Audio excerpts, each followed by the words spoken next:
Attila. Roman ambassadors who met him face to face described a man who lived with almost no luxury, despite ruling over vast, plundered wealth, eating from wooden plates while his own commanders ate from silver, as if daring anyone to mistake him for soft. That restraint made him more frightening, not less. This was not a king who could be bought off with gold alone.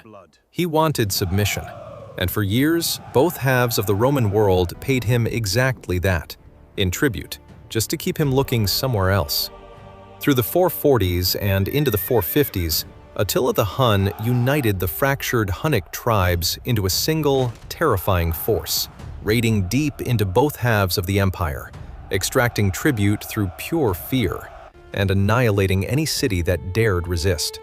In 451 AD, a fragile coalition of Romans and Visigoths, led by the general Flavius Aetius, finally stopped him at the Catalonian plains, one of the last true Roman victories the West would ever win.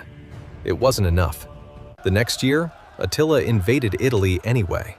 Only his own sudden death in 453 AD, reportedly from a burst blood vessel on his wedding night, spared Rome from whatever came next.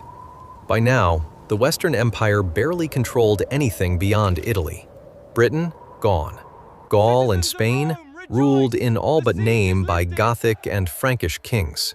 And in 439 AD, the Vandals captured Carthage in North Africa, Rome's breadbasket, the grain supply that fed Italy itself. Losing North Africa wasn't just another defeat on a map. It was the food disappearing from the table. Picture the docks of Rome's port city, Ostia, in the years after Carthage fell. Ships that had once arrived reliably, loaded with grain from North African estates, simply stopped coming.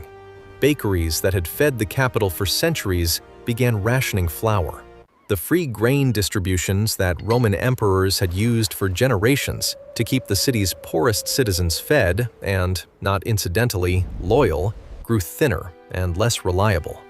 An empire cannot feed its capital on prestige alone, and Rome's prestige was the only thing it had left to offer by this point. The Western Roman Empire, by this desperate point, had become less a genuine functioning empire and more a rapidly shrinking Italian peninsula, propped up almost entirely by powerful barbarian generals acting in the emperor's name.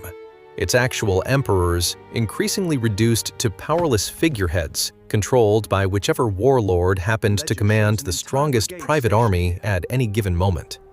A surviving Roman administrative document